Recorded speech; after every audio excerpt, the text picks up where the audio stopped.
복된 소식 아름다운 소리 AM 1590kHz 시카고 기독교 방송입니다.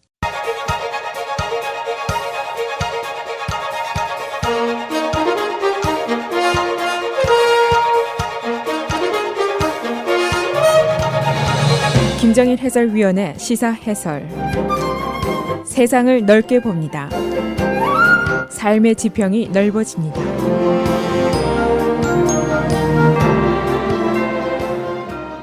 시사 해설입니다. 라스베가스 총격 사건의 동기가 아직 밝혀지지 않았습니다. 미국 내 총격 사건 중에 가장 큰 참사인데도 불구하고 그리고 전 사법기관들이 총동원이 돼서 조사를 벌이고 있는데도 불구하고 만 이틀이 지났습니다마는 이 시간 현재 경찰은 동기 근처에도 가지를 못했습니다. 몇 가지 새로운 사실들만 밝혀졌고 그리고 어젯밤에 미국으로 돌아온 범인 스티븐 패럭의 걸프렌드가 FBI의 조사를 받았다고 보도가 되어 있습니다. 이 새로운 사실들은 무엇인가? 범인이 범행을 아주 사전에 주도 면밀하게 시간을 두고 준비했다는 것이 밝혀졌고 범행 전에 그의 걸프렌드가 필리핀으로 떠났다는 사실이 밝혀졌고 또 범인이 필리핀에 $100,000 가까운 돈을 송금했다는 것 정도가 나와 있습니다. 이 대형 총격 사건이 나면은 의뢰이 등장하는 총기 규제 이슈가 있는데 이번에도 민주당 일부에서 이 이슈를 제기하고 나왔습니다만은 그러나 공화당이라든가 트럼프 쪽에서는 큰 관심을 두지 않고 있는 그런 인상을 주고 있습니다. 오늘은 라스베이거스 총격 사건의 속보입니다. 새로 밝혀진 사실들은 어떤 것인지 총기 규제 이슈는 어디로 가고 있는지 알아보도록 하겠습니다. 매우 극적인 참사입니다. 그래서 각급 사법당국이 이 사건 해명을 위해서 최선의 노력을 기울이고 있습니다. FBI라든가 ATF라든가 연방조사기관을 비롯해서 주경찰, 시경찰, 카운티 셰리프 모두가 동원이 되어 있습니다. 그리고 언론들도 아주 눈에 불을 켜고 사건의 동기를 찾기에 전력을 다하고 있습니다. 그러나 아직은 동기다운 동기가 나온 것이 없습니다. 현재까지는 그의 주변이라든가 그의 컴퓨터, 그의 셀폰 모두 뒤져도 별다른 이상이 없었습니다.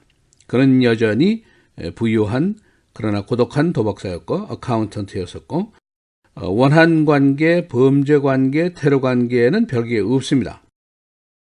그러나 새로운 사실들이 몇 개 발견이 됐습니다. 그가 이 범행을 사전에 아주 주도 면밀하게 오랜 시간을 두고 준비했다는 것이 밝혀졌습니다. 그러니까 우발적인 사건과는 거리가 멉니다. 우선 그가 수십 정의 총기를 매입해서 보유하고 있었고 호텔 룸으로 운반을 했고 또 그의 몇 개의 자동 소총은 신속한 발사를 위해서 궤적까지 되어 있었습니다. 그리고 호텔 룸 안팎에 여러 개의 카메라들이 설치가 되어 있었습니다. 그리고 이제 그의 걸프렌드의 시선이 쏠리고 있는데 경찰에서는 person of interest로 지적을 하고 있습니다. 62세 머릴루 댄리라는 여성인데 필리핀 태생입니다.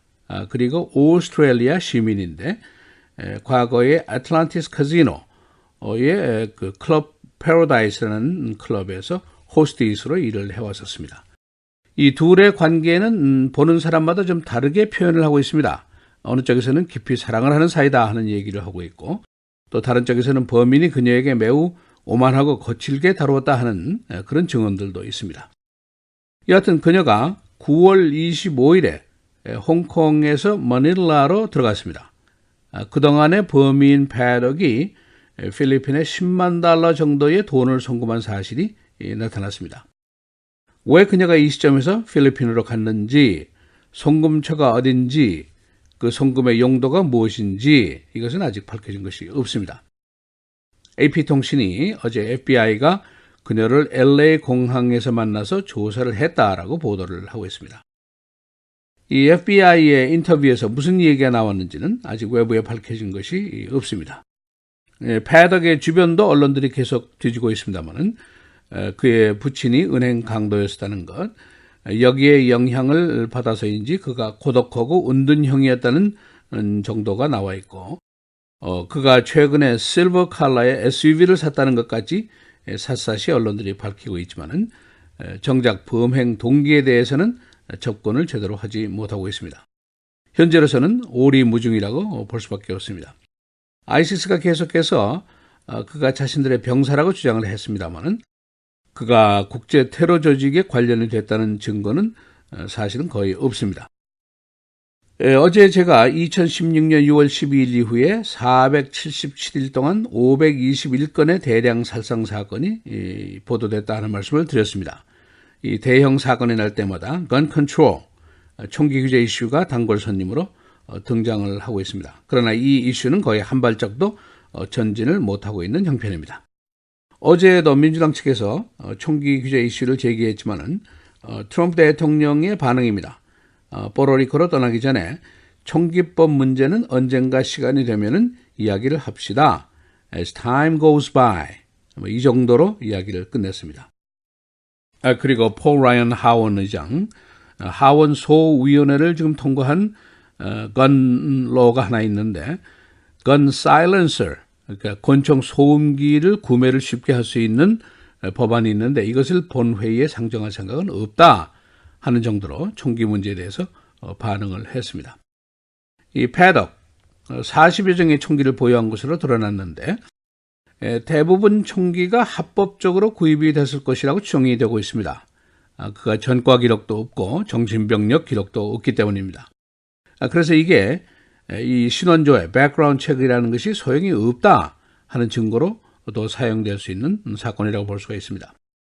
이 대형 사건 시마다 총기 규제의 필요성이 제기됐고 또 백그라운드 체크, 신원조회 문제가 제기됐지만은 그 반대로 간 경우가 많습니다. 예를 들면은 한 범인이 범행에 사용한 총이 그의 어머니가 합법적으로 구입한 총을 아들이 슬쩍 해서 범행에 썼다는 것이죠.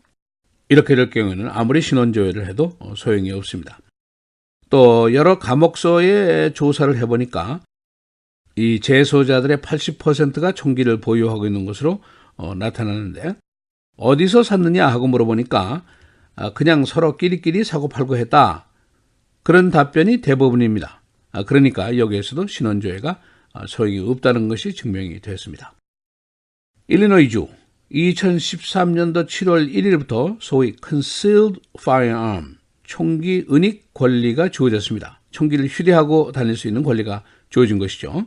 이게 50개 주 중에서 맨 나중에 허락된 주입니다. 연방법원이 2012년 12월에 일리노이주의 총기 휴대 권리를 인정을 했는데 그 전에는 여러분들 기억하시는 대로 시카고 시내라든가 이런 데서는 총기 보유 자체가 불법이었습니다. 그러나 그 이후에 주 경찰이 총기 휴대 면허를 2013년부터 발부를 했습니다.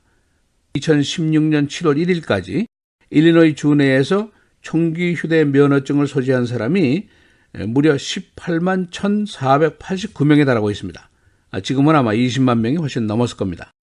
이렇게 많은 사람들이 호주머니에 총을 휴대하고 다닐 수 있게 됐다는 그런 얘기입니다. 쿡카운티에만 당시에 4만 7천 명 이상이고 윌카운티에 12,000명, 뉴페이지 카운티에 10,000명 이상입니다.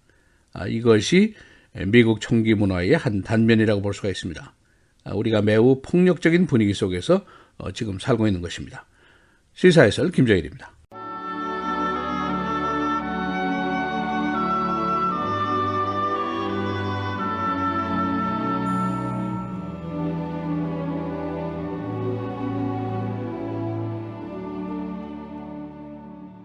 그러나 우리의 시민권은 하늘에 있는지라. 거기로부터 구원하는 자, 곧 주 예수 그리스도를 기다리노니 그는 만물을 자기에게 복종하게 하실 수 있는 자의 역사로 우리의 낮은 몸을 자기 영광의 몸의 형체와 같이 변하게 하시리라.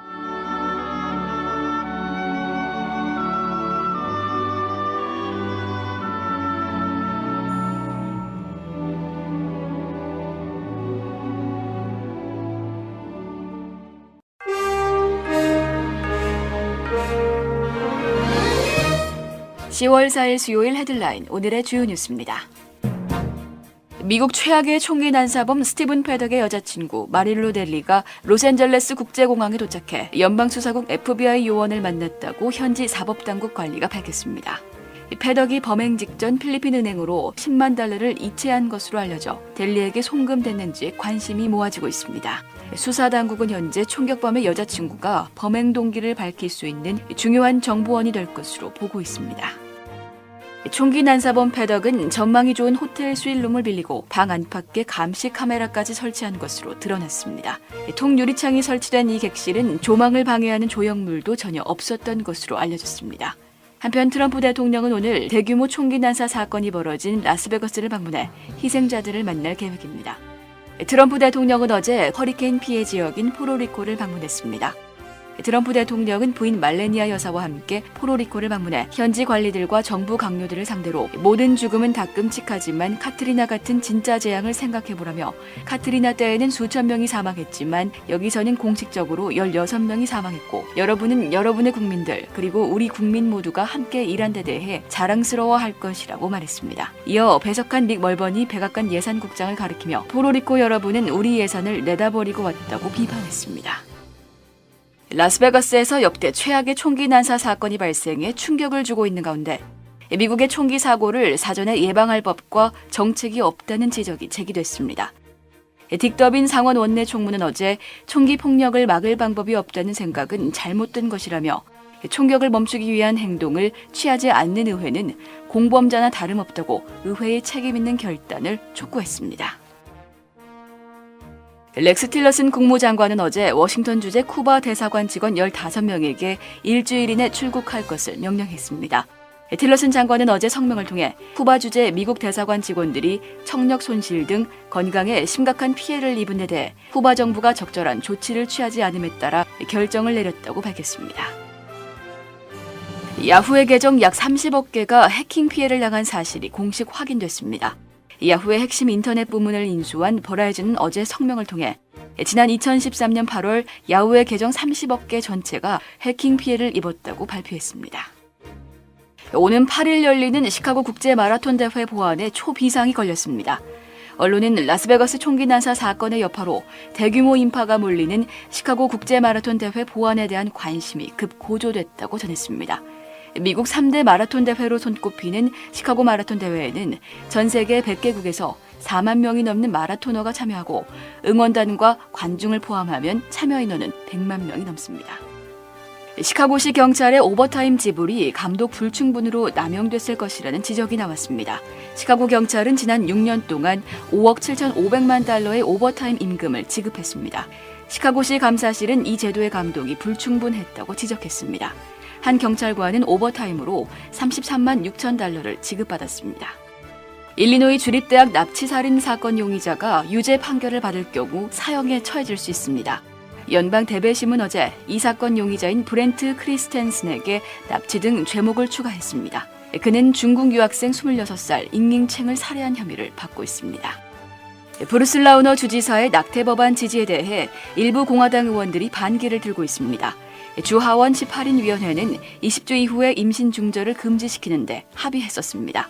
공화당은 임신 중절에 대한 세금 지원을 반대하고 있습니다. 날씨입니다.